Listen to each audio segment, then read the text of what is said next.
box arrived on December 18th, around 3 p.m. I wasn't expecting anything.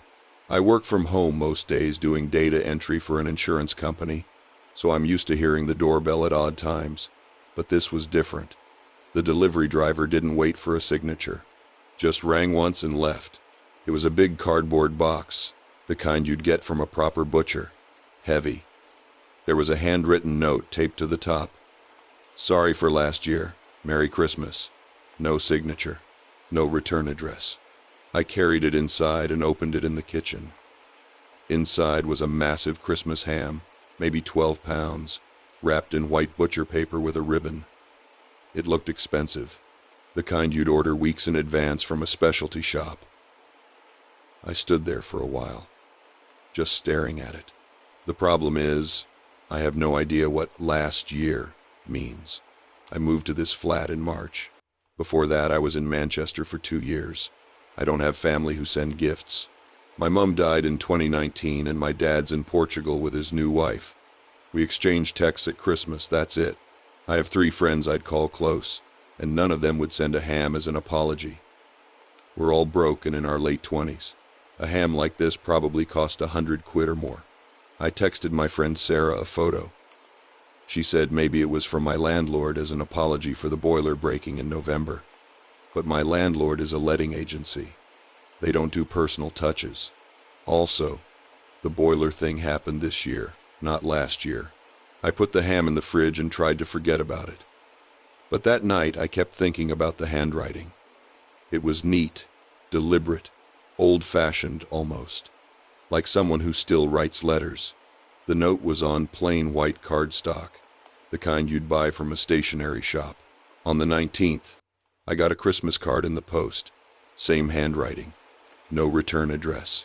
Inside it just said, "Hope you enjoy it. You deserve something nice." I called the local post office to ask if they could trace it, but they said unless it was a threat or illegal, they couldn't help. I asked if it counted as harassment. The woman on the phone said, "It's a Christmas card, love. Bit early to call it harassment." I started going through my phone, old emails, social media messages, trying to think if I'd upset someone last year. There was a guy I went on 3 dates with in January 2023 who got weird when I said I wasn't interested, but he lived in Leeds and I doubt he'd track me down a year later to send me a ham. There was a woman at my old job who thought I'd reported her for taking long lunch breaks, but I hadn't. She sent me a few nasty texts, and then nothing. That was over 2 years ago. On the 20th, another card. This one said, "I know you've been wondering. Don't worry, I'm not angry anymore." That's when I started feeling properly scared. I reported it to the police using the online form. I got an automated response saying they'd review it within 5 working days. I called Sarah again and she came over. We looked at the ham together. She said maybe we should throw it away, in case it was tampered with.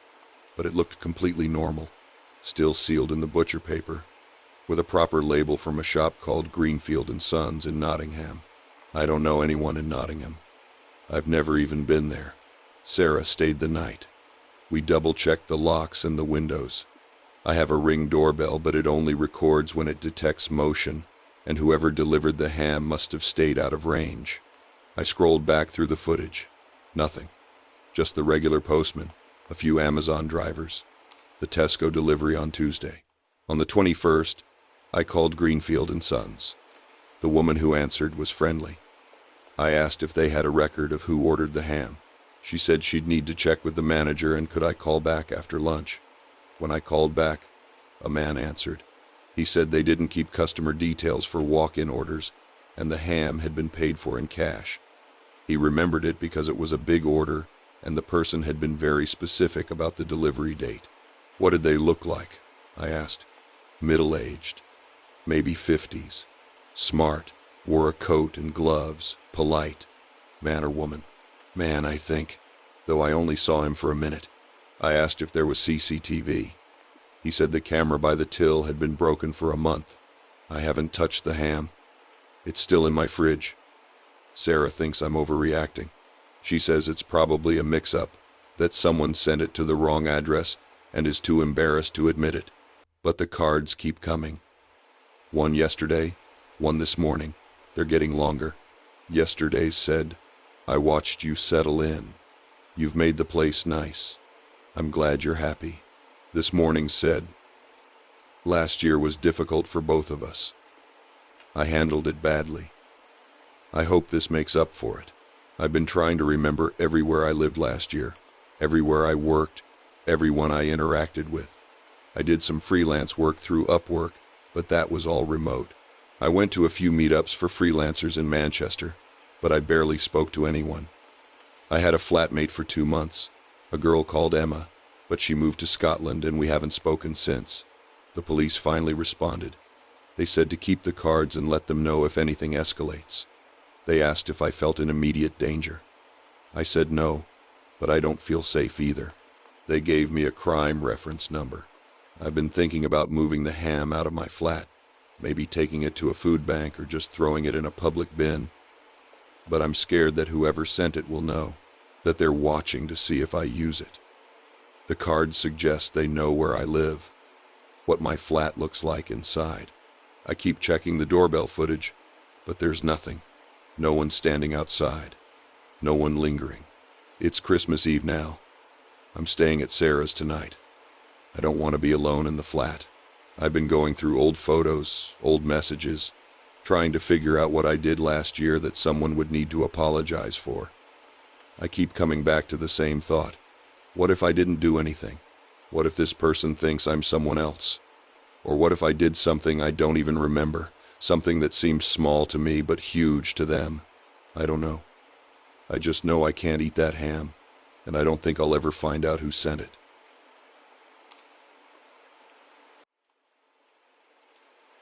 The lights went out at 8:47 p.m. I know because I just checked my phone to see when the storm was supposed to pass. The power company's outage map showed half the county in the dark. Christmas Eve. Just me and my daughter Emma, who was 7. My ex had her on Christmas Day this year, so we were doing our own thing the night before. She'd already opened one present, new pajamas, the tradition, and we'd been watching Home Alone on the laptop until the battery died. Then we lit some candles. I'm not great with storms. Our house is old, 1,920 seconds build, and every gust makes the windows rattle in their frames. The wind was really going. Emma wanted hot chocolate, but the stove is electric, so I said we'd have to wait. She went upstairs to get her stuffed rabbit. That's when I heard it. The back door, not the wind, the actual handle turning. The doors in the kitchen, leads to the garden. I'd locked it earlier when I brought in the bins. I was sure of it, but I heard that specific metallic click of the latch lifting. I grabbed one of the big candles and went to check. The door was closed, locked. I tried the handle myself, definitely locked. Maybe I'd imagined it. The storm was loud. Emma came back downstairs. "Mummy, there's someone in the garden." My stomach dropped. "What?" I saw them from my window, by the shed. I looked out the kitchen window. Nothing but darkness and rain. Our motion sensor light should have come on, but obviously with no power it was useless. I couldn't see anything. "Maybe it was a shadow, sweetheart. The trees are moving a lot." She shook her head. "They had a torch. I tried my phone. No signal. The storm must have knocked out the mast. I thought about calling 999 anyway, let it search for a network. But what would I even say? My daughter saw a light in the garden. They'd tell me to stay inside and lock the doors, which I'd already done. We went into the living room. I pulled the curtains shut, which I hadn't done earlier because I liked watching the snow fall before the rain started. Emma sat on the sofa with her rabbit. I told her it was probably just a neighbor checking their shed, that the storm had everyone worried about their gardens. Then I heard the side gate creak. Our house has a side passage, runs between us and next door. The gate's always stiff, you have to really yank it. I heard it scrape open. Footsteps. On the gravel path outside the living room window, I put my finger to my lips and Emma went very still. We both just sat there listening. The footsteps stopped right outside the window. I could hear breathing, or maybe that was me. The curtains were thin. If someone shone a torch, they'd see straight through. Nothing happened for maybe 30 seconds. Then the footsteps moved on, toward the front of the house. I grabbed Emma, and we went upstairs. I locked us in my bedroom, pushed the chest of drawers in front of the door. She was crying quietly. I kept saying it was okay, probably just someone checking if we needed help, but I didn't believe it myself. If they wanted to help, they'd have knocked on the front door, called out.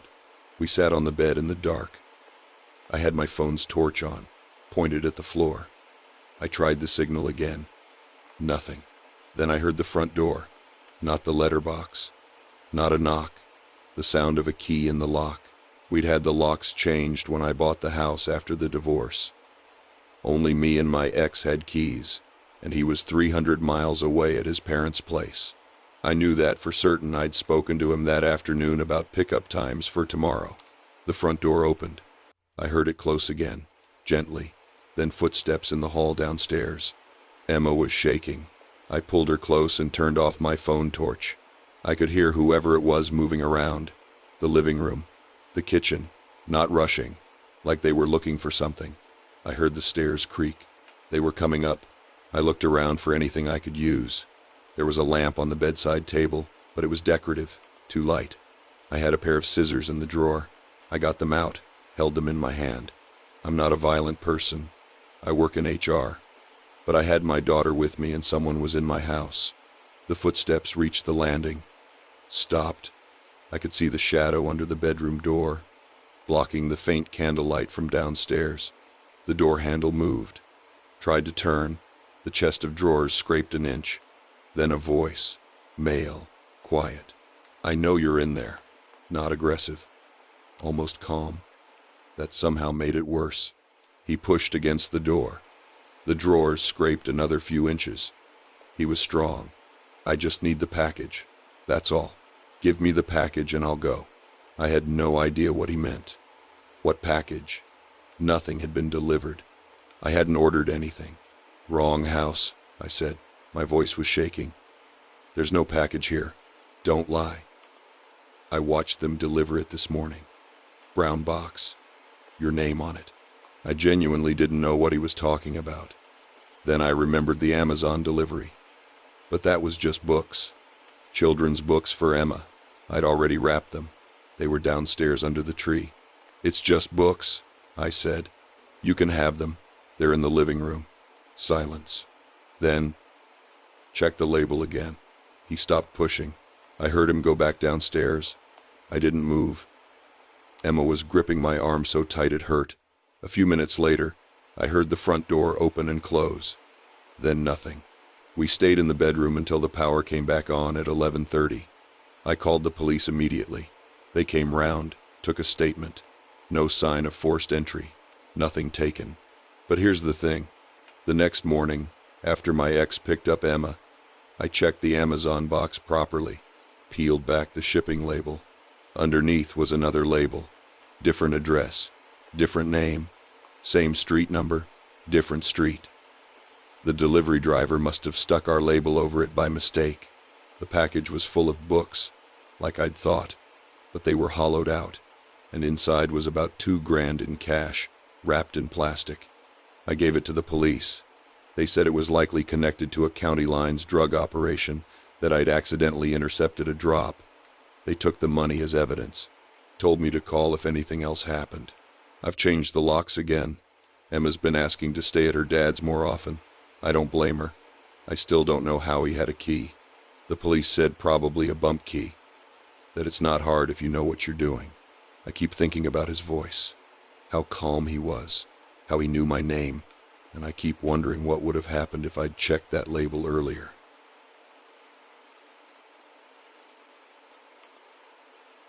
The box was sitting on my doorstep when I got home from work. I live in a ground floor flat in one of those converted Victorian houses, the kind where the front door opens right onto the pavement.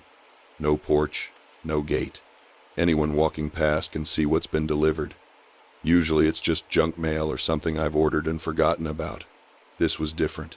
Plain brown cardboard, about the size of a shoebox taped shut. No label, no barcode, no company logo. Just my name written in black marker on the top. First name and surname. My flatmate Sarah's name was written underneath mine, same handwriting. I brought it inside and called out to Sarah. She was in the kitchen making tea. "Did you order something?" I asked, holding up the box. She looked at it, shook her head. "No." "You?" "No. But it's got both our names on it." We stood there looking at it on the counter. The handwriting was neat, deliberate. Block capitals, not a scrawl or a mistake. "Maybe it's from your mom," Sarah suggested. "Didn't she say she was sending those books?" "She would have told me. And she'd use a proper label." Sarah picked it up, turned it over. "It's not even that heavy. Should we open it?"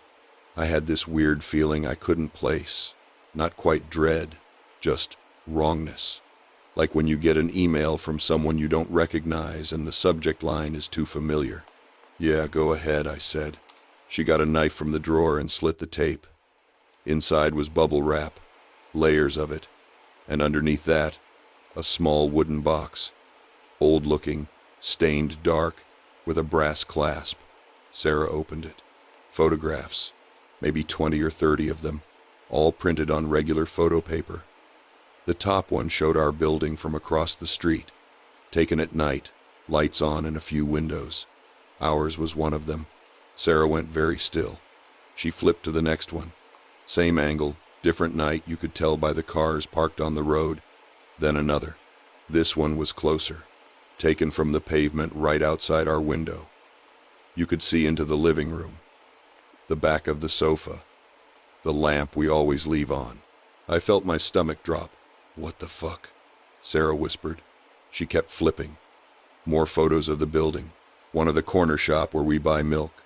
One of the bus stop I use every morning. One of Sarah's car in the residence parking bay. One of me, walking down our street, taken from behind. I was wearing my work jacket, the green one. I remembered that day it had been raining and I'd been rushing to catch the bus. I hadn't noticed anyone following me. I hadn't noticed anything. "We need to call the police," I said.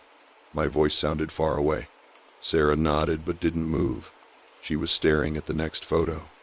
It was taken inside our flat, from the hallway, looking into the kitchen. You could see the kettle, the mug tree, the calendar on the wall. It was our kitchen, definitely ours. "When were we not home?" she said quietly. I tried to think. We both work full-time, different schedules. There are hours every day when the flat's empty. But the door locks automatically. The windows are always shut when we leave. We don't have a cleaner. We don't have a landlord who just pops round. "Check if anything's missing," I said. We went through the flat together, room by room. Nothing looked disturbed. My laptop was still on my desk. Sarah's jewelry box was untouched. The spare cash we keep in the kitchen drawer was still there. Everything was exactly where it should be, except someone had been inside. We called the police. They came about 2 hours later, a man and a woman, both in uniform, both looking tired. They took the box, the photos, wrote down our statements, asked if we'd had any disputes with neighbors, ex-partners, former flatmates. We said no. They asked if we'd noticed anyone hanging around. We said no. The woman looked at the photo of the kitchen and frowned. "Any idea when this was taken?" "No," Sarah said.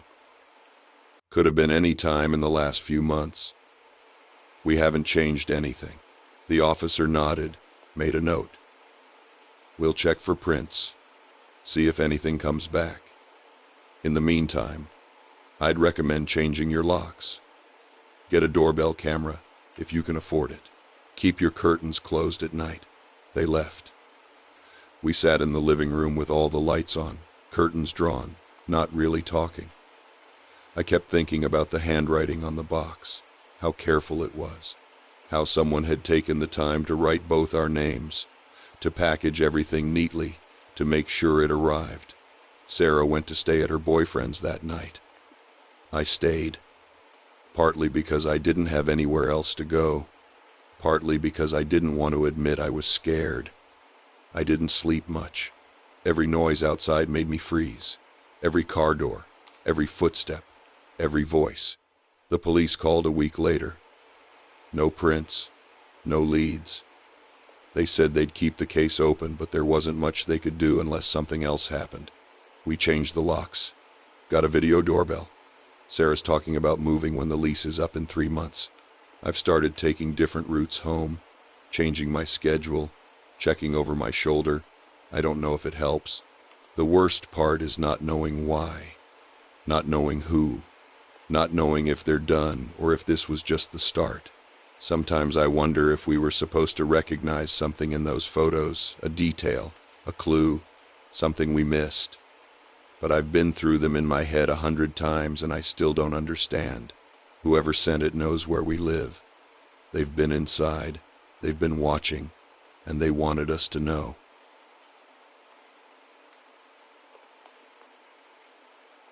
The service station was nearly empty when I pulled in around 10 p.m., December 23rd, and I was doing the overnight drive north to my sister's place for Christmas. The weather had been getting worse all evening, freezing rain turning the motorway into a skating rink. I was filling up when I saw him standing under the canopy near the shop entrance. Mid-20s maybe, thin jacket, no bag. He caught my eye and walked over. "Any chance of a lift?" he asked. "I'm trying to get home for Christmas. Heading to Sheffield." I hesitated. I don't normally pick up hitchhikers, but it was Christmas Eve tomorrow, and Sheffield was on my route. The weather was getting dangerous. "Yeah, all right, let me pay and we'll go." He smiled. "Thanks, really appreciate it." When I came out of the shop, he was already sitting in the passenger seat. I'd left the car unlocked while pumping fuel stupid, but I hadn't thought about it.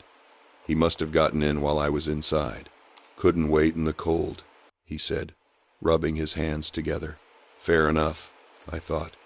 The heating was on anyway. We got back on the motorway. The radio was playing Christmas songs, and for the first 10 minutes or so, we didn't talk much. He stared out the window at the sleet coming down. "So, family in Sheffield?"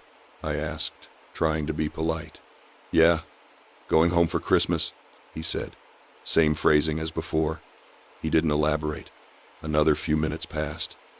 Then he said, "You can take the A61 exit coming up. It's faster." I frowned. "The sat-nav's got me staying on the M1 for another 30 miles. "Trust me," he said. "I know this route. The motorway's going to get closed ahead. Accident earlier. They're diverting everyone at junction 35. I hadn't heard anything on the radio about closures, but the traffic had been thinning out. Maybe he'd checked his phone or something. I glanced at him. He wasn't holding a phone. Maybe he'd checked before getting in. "All right," I said, and took the exit. The A61 was darker, narrower, no streetlights for long stretches. The sleet was turning to snow, and I had to slow down. My phone lost signal almost immediately after we left the motorway. "How far to Sheffield from here?" I asked. "Not far now," he said. "Just keep going." 10 minutes later, he told me to turn left onto an even smaller road. No signs, just a narrow lane between fields and hedgerows. "Are you sure?" I asked. "Yeah, shortcut." I didn't like it, but I was already committed. The snow was coming down harder now, and turning around on this road would be tricky. I kept driving. Then he said, "You can pull over here." There was nothing around, just fields and darkness. No houses, no lights. "What do you mean?" I asked. "This is fine," he said. "I'll walk from here." "Walk where?" "There's nothing here." He turned to look at me for the first time in a while. His expression was blank. "Home's just up the road. Thanks for the lift." I stopped the car but left the engine running. "Mate, it's freezing. There's nothing out here. Let me at least drop you at a house or something." "No need," he said, and opened the door. The interior light came on. That's when I noticed his clothes. They weren't just thin, they were soaked through. Not from the snow, from something else. And there was a smell, metallic. I don't know how I hadn't noticed it before. He got out and shut the door. I watched him walk into the darkness, toward the field. No torch, no phone light, just walking. I sat there for a minute, trying to process what had just happened. Then I reversed, turned around as quickly as I could, and drove back the way I'd come. My phone got signal again about 15 minutes later. Once I was back near the A61, I pulled over and Googled the area. The lane I'd been on was called Hallam Lane. In 2019, there'd been a fatal accident there on December 23rd. A young man, mid-20s, had crashed his car into a tree during a snowstorm. He'd been trying to get home to Sheffield for Christmas. Died at the scene. I didn't stop again until I reached my sister's house. When I got there, I checked the passenger seat. It was damp. Not wet, just damp, like someone had been sitting there in wet clothes. The smell was still faint, but there. I told my sister about it the next day. She thought I was winding her up or that I'd been too tired and imagined it. Maybe she's right. Maybe I picked up someone real and he just had a weird way of talking in bad directions. But I can't explain the damp seat, or why he knew about a route I'd never heard of, or why he wanted to be dropped in the middle of nowhere. I've driven that stretch of motorway a few times since then, but I've never taken the A61 exit again, and I don't pick up hitchhikers anymore. Not at Christmas. Not ever.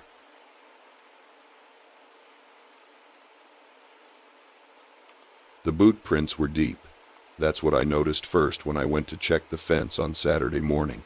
We'd had rain overnight, and the flower bed under Emily and Jack's window had turned into this soft mud situation.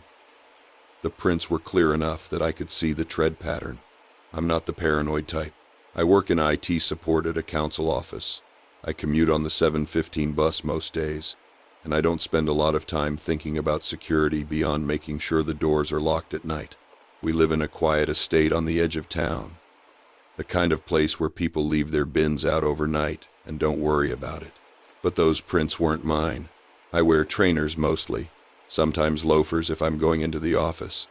These were work boots, big ones, size 11 at least, maybe 12, and they came right up to the wall, directly under the kids' bedroom window. I called Sarah out to look. She was doing the breakfast dishes and came out still holding a tea towel. She went quiet when she saw them.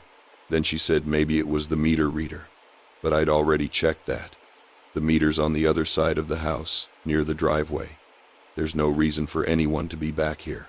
The window sits about 6 feet off the ground. If someone stood where those prints were, they'd be looking straight in. The curtains had been open when the kids went to bed. We usually close them around 8. But Jack had been fussing about monsters, and Sarah said leaving them open might help. Let him see there was nothing outside. I took photos on my phone. Then I went round the rest of the garden. No other prints, just the ones under the window. They came from the back fence, where there's a gap between our garden and the access path that runs behind the houses. Anyone could have come through there. The fence is only 4 feet high. Sarah wanted to call the police right away. I said, let's wait, see if anything else happens. I don't know why I said that. Maybe I didn't want to feel like I was overreacting. We've lived here 3 years and never had a problem. I didn't want to be the guy who calls 999 because of some footprints. I filled in the prints with fresh soil from the shed, flattened it out. Then I kept an eye on it for the rest of the day. Nothing. Sunday morning, they were back. Same spot, same boots, same depth. It had rained again overnight, but not much, just a drizzle. The prints were fresh. I could see where water had pooled in the heel impressions. This time I called 101. The operator took my details and said someone would be in touch. She asked if anything had been taken, if there'd been any damage. I said no, just the prints. She said they'd log it and send someone round when they could. She didn't sound concerned. No one came that day. I moved the kids into our room that night, told them it was a sleepover treat. Emily's 7, Jack's 5. They thought it was great. Sarah and I barely slept. Every sound from outside had me sitting up, checking the window. Monday I worked from home, kept looking out at the garden. I'd closed the kids' curtains and pushed their toy chest up against the inside of the window. Not that it would stop anyone, but it felt like something. Around 1:30, I got a call from a PC Alvarez. She said she'd seen the report and could come by after her shift, around 6. I said that was fine. I didn't mention the prints had come back a second time. I should have. She turned up just after 6, in uniform, driving a marked car. She was younger than I expected, mid-20s maybe. She looked at the flower bed, which by then just looked like turned soil. I'd filled in the second set of prints too, without thinking. She asked if I had the photos. I showed her my phone. She nodded, took down some notes, asked about the fence and the access path. Then she asked if we'd had any work done recently. Builders, electricians, anyone like that? I said no. She asked about neighbors. Any disputes? Anyone acting strangely?